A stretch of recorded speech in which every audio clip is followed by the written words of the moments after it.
Very pleasant. Good morning, everybody. Welcome to another edition of the Morning Briefing. I'm Jeff DeForest, along with the always happy, always jolly, always jovial Mike Lubie Lubitz. It's funny, the briefing, because for a very brief period of time before we get started here, you guys don't get a chance to appreciate this. Mike Lubie Lubitz is not the most festive of individuals.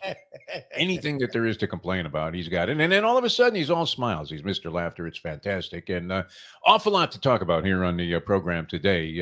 We have this. I turn to my usual thing when I don't mean to get too graphic here, but I can't have a bowel movement without reading a newspaper. So that's why I get the New York Post delivered to my house. Plus, I do like a good sports section, and it's one of the few remaining good sports sections where they dive into virtually everything. They're psychotic in New York right now, especially after the Rangers lost last night. That wasn't really covered in the edition of the Post I get because this one happens to be yesterday's news tomorrow.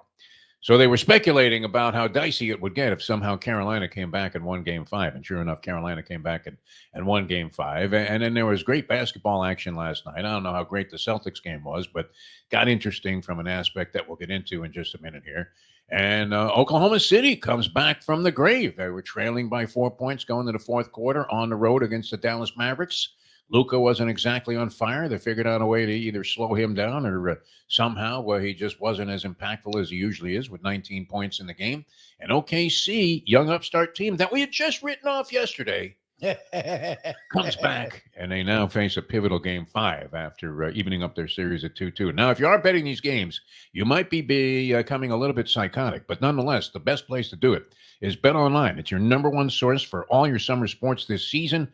Awful lot going on from MLB, golf, NBA, and NHL playoff stats. You have all the latest stats, news, and scores available to follow your favorite teams. You can get the latest odds, that's the important thing, and lines, including the latest team matchups, player props, and odds on just about every sport that's out there. Head to the website today or use your mobile device to get in on all the action. Bet Online, where the game starts. I'm going to begin with this. I mean, I was shocked. I'm looking for some kind of an angle on a game. I just wanted to read some material, see what the logic was, and maybe figure out a way to go completely against it. The usual contrarian theory that whatever some sharp handicapper says, just bet the other way. It doesn't matter what it is. We always say this. If you could book the media's action, you wouldn't need to work anymore. You'd be a rich man today. So I'm looking for some synopsis, maybe on one of the basketball games that's going on tonight, maybe even a baseball game. Surely, if they don't dive into that, they'll get into one of the hockey matchups, which includes our Florida Panthers going against the Boston Bruins in a game and a series clinching possibility as they're up 3-1 and they're back home. We did see that go up in smoke with Carolina and the Rangers last night. And what do I come across? I mean, the world has gone mad, Lubie. The key handicapping component in today's on today's card is this gentleman gives you the over-under on the Sun versus the Fever. Opening night WNBA action, all because of Caitlin Clark. Is the league expanding because of Caitlin Clark? Or are they just walking into a giant right hand from an in shape and in form, in his prime Mike Tyson? I don't know. Is there really going to be that much interest in this league that you would bet an over-under in the Connecticut Sun versus the Indiana Fever? I can't even imagine, but people, I guess, are going to be sending it in on the WNBA this year, largely because of Caitlin Clark. They can't pay this woman enough to justify her presence in what otherwise would be a league that, I don't know. I mean, they were averaging 2,500, 3,000 people in the various arenas around the league. Maybe that's a bit of an exaggeration on the low side, Louis, but you would have to figure that the Women's National Basketball Association was swimming in a very large sea of red ink. Yep. Is that suddenly just going to completely reverse? What do you think? Are they really playing into some dangerous turf here in terms of economic hard times in the future? I mean, look, you might as well take advantage of it while you can. They had her at every Pacer game, and she's been in all these promos throughout the NBA playoffs. I find it interesting. She's next up to fight Jake Paul, believe it or not, if he gets by Tyson. She is. No, she's going to fight Jake Paul, I think. I wouldn't deny that. She'll be in WrestleMania. She'll be doing Subway commercials with Ronda Rousey. I mean, she's in everything. Well, I don't mind it. I don't begrudge Caitlin Clark her success. I like the fact that she lit a torch under fans and brought some attention to women's college basketball. But nonetheless, I mean, has it gotten to the point of being beyond absurd when legitimate handicappers are putting in newspapers throughout the country, online sites all over the place, are recommending that you bet the under 170 and a hook in a WNBA game? What is the normal score of a WNBA Yeah, game? I don't even know. exactly. What do they I play? was Running time? I'm not even sure how they conduct these events. Are you? I mean, do we know the rules? Are they similar to the NBA? What do you think, Louis? well, that's the thing is I again, I'm trying to walk the line because I don't begrudge anyone watching or even gambling on whatever they want to gamble on. You just said it. I'm like, what is a normal, like, is it college? Like, what did they score? I don't know what the scores are in WNBA. I didn't realize that the Vegas team, the Aces, were going for back to back or three. Like, I didn't even know they won. Oh, Like Las Vegas. No, they're very good. Kelsey Plum, the woman whose collegiate scoring record, Caitlin Clark, just blew by. Even though, how many years was she in college? 6, 7? I mean, did she do a exactly. Blutarski? I'm not sure. It seemed like she was playing for Iowa forever. That Exactly. coach was young. She just retired. The coach of the Iowa Hawkeyes. So she decided that was it. If I don't have Caitlin Clark, what's the point in What's the even going point? out there? But she looked like an old bag by comparison to what she did when Clark enrolled in school. Pretty incredible. Yeah, I don't know if it's going to capture that much attention. The Fever open up on the road. I think they're playing 40 games and 36 of them are going to be televised on some kind of Yeah, national network. probably. That's If look, amazing, if they're man. smart, I mean, if they're smart, that's what they do. Yeah. People are into it right now. We'll see how long it lasts. I don't know if it'll be the boom that they're expecting. But they're trying. Oof, they're trying. All the other women in the league seem to despise Caitlin Clark already. Is she going Yeah. to get knocked out? I mean, there are stories surfacing implying racism, that nobody cares about the black players, that this woman is getting all the attention. I would think Diana Taurasi hates her, all of the Yukon girls, even Sue Bird, who I don't think has a bad word to say about anybody. She I bitch. mean, can you imagine Sue Bird? Seems like the America's sweetheart, doesn't she? Yep. Even she was saying, you know what, it's going to be not so cozy for her when she gets to the WNBA. Like all of a sudden, we're She's talking turning about bare knuckle fighting or something. You would think they would warmly embrace anything that was bringing some kind of monetary input into the WNBA, which you would think was closer to being on the border of extinction than it was to expansion. So we shall see. But anyway, that's getting a lot of attention. So is this Tyson fight. Can you believe this? A 57-year-old guy who hasn't been in a ring since he was knocked out by the great Kevin McBride in 2005. Now, we know our good friend Brad Jacobs of Top Rank Boxing. He's now the CEO of Top Rank Boxing. At the time, he was the executive producer of the USA Tuesday Night Fights, and he had to brainstorm one day to bring back George Foreman 15, 20 years after his retirement, and it worked. He ended up becoming the heavyweight champion of the world. Now, Tyson, everybody seems to think that he's still the invincible Iron Mike that he was many, many years ago. People forget he lost 6 fights, many of which came at the end of his career when he was a pathetic shell of himself. And no matter how tough he looks, I mean, he's still a 57-year-old guy going in there, Lubie, and fighting a YouTube star, influencer, who he's not the worst boxer I've ever seen. I've seen worse. I actually am on record. You guys can look this up. Google the worst boxer ever, and you will hear a young DeForest on the call with a good friend of mine, and we couldn't believe how bad this guy looked. A guy named Joe Smith was making his pro debut on a card we were doing out of Tampa one night, and it was a shock once he stepped into the ring. We had no idea what to expect, but this guy clearly was the worst. Jake Paul is not that, but nonetheless, I mean, his record and wins 9-1 over a collection of guys that were retired MMA fighters and cab drivers and guys that were washing dishes at the arena before they stepped into the ring with Jake Paul. Not overwhelmingly impressive.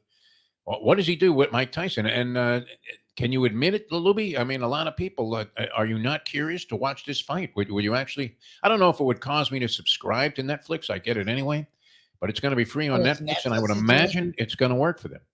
Oh, it's going to be free.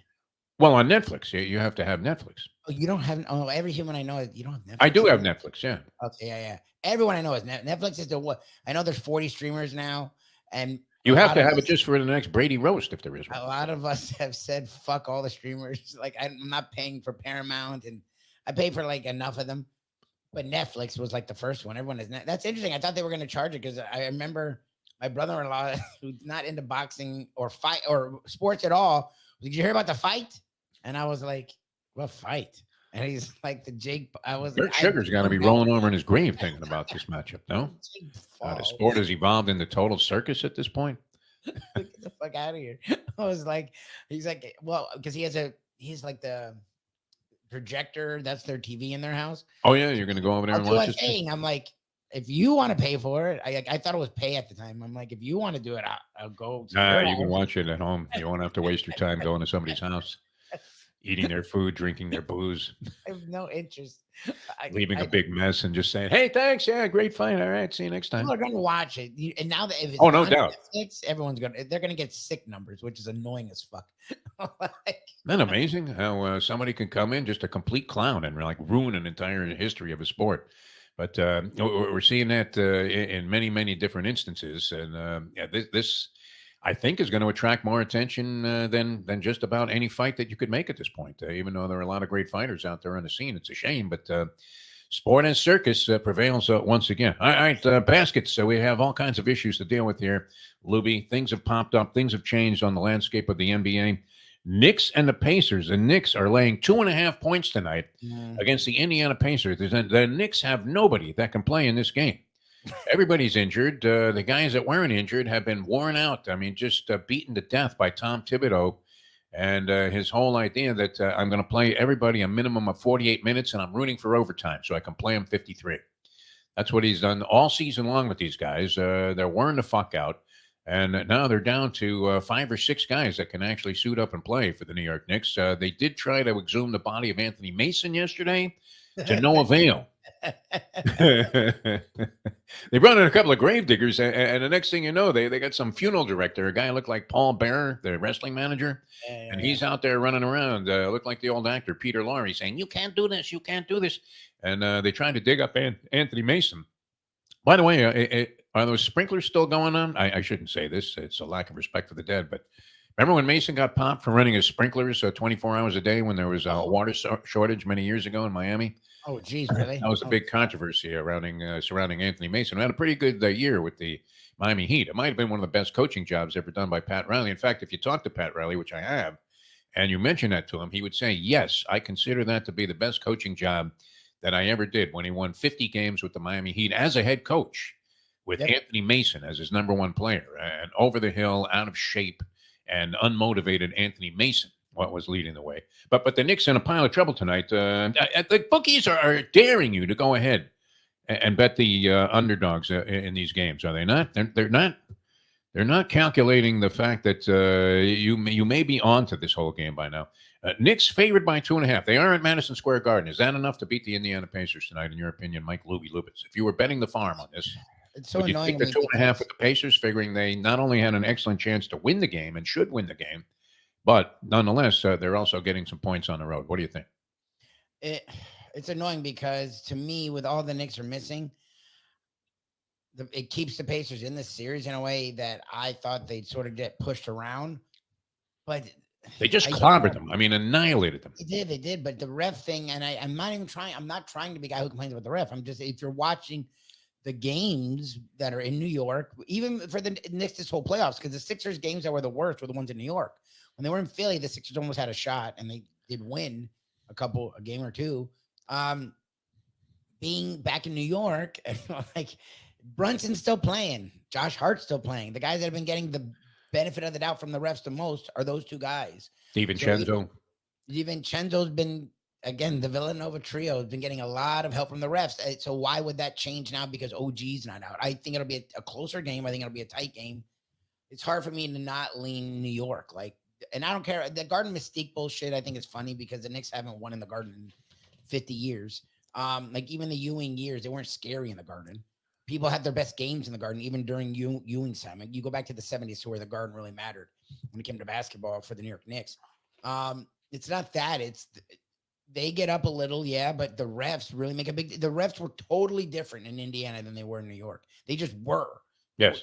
I don't care about conspiracy. I don't care about any of that. I'm not saying Adams. We joke about it, but I don't know about that. I just know that when you watch the games, the free throw totals, the foul disparity, the tone of the game was very different. Jalen Brunson was night and day between being in New York and being in Indiana for whatever reason. So Yeah. to me, I lean Knicks, even though you're not wrong. Like OG matters. He's really good defensively. He helps out for a lot of their deficiencies there, and he can hit the open three. And you can only lose so many good players before Yes. you're really leaning on some very thin ice and hoping it doesn't crack. And you're talking about a lot of guys that haven't played at all that you suddenly have to count on. I mean, guys that had like 1 minute in the regular season, all of a sudden they're guys that are logging time in the postseason. I'm going to go against you, Lubie. I'm going to say that you're dead wrong on this thing, that the bookies are trying to tempt you to go ahead and take the Pacers, and I'm going to go ahead and get sucked right the fuck in. Because I don't think that's enough points, and I don't even think the Knicks win. If the Knicks win tonight, the Pacers should exit New York in disgrace. I think it's more likely that they will ban hot dog street vendors in New York City than it is that the Knicks will win tonight. That's the way that it should be. Laying 2.5 on top of that is a little bit too much for me to comprehend. So I'm going to go ahead and take the Indiana Pacers, win the game outright. I would take them on the money line. Nuggets and the T-Wolves, that's an interesting one because the T-Wolves appear to be in complete control of this series. Now the Nuggets go back home. They're only laying 4.5. You would have to think that somehow whatever slumberland the Nuggets were in the first couple of games, including a massive blowout in Game 2, that somehow they figured something out while they were in Minneapolis. Maybe it's because there's nothing to do there. There were no distractions. That's a good thing, too. It's not like you got South Beach here if you're a Heat opponent. And you know that all of the opposition is going to be out getting trashed till 6 in the morning at some club that suggests that they were having sex all night, right? I mean, what are the names of the clubs down here? Bed, Mansion. Do those still exist? I'm not exactly hip to it. I haven't heard of either of those in a long time, but they were, and it's not even that long ago. Within 10 years ago, they were both very big clubs. Yes. Yeah, I mean, if you're coming out of bed at 4 in the morning to go home and go to bed, there's a pretty good chance you're going to screw up your chance to win a basketball game that night against the Miami Heat. But in this case, I mean, the Nuggets, you would say, wow, huge home court advantage going back home, but they lost the 2 games at home to begin the series. Now, do the T-Wolves have the resolve? Do they have the resilience to bounce back and get into this thing? Because you would have to think now the Nuggets are well on their way, that they've kind of waved off and meddled their way through whatever adversity they were going to face in the series, which might have been by their own design because it looked like they were disinterested in Game 2. And now they've come back and knotted the thing up. So you have a pivotal Game 5 coming up tonight. And you would have to lay 4.5 with the Nuggets, which there you go. It doesn't seem like a lot of points, so I'm inclined to do it, Lubie, Mr. Chalk. I don't know. What do you think about that one? I go Denver. I think with this Murray, because that was the big thing. Murray and Jokic were not playing like themselves. They found themselves in Minnesota. They're not going to be worse at home. I don't know if it rest versus rust, whatever it was, they were lethargic, and the T-Wolves got them.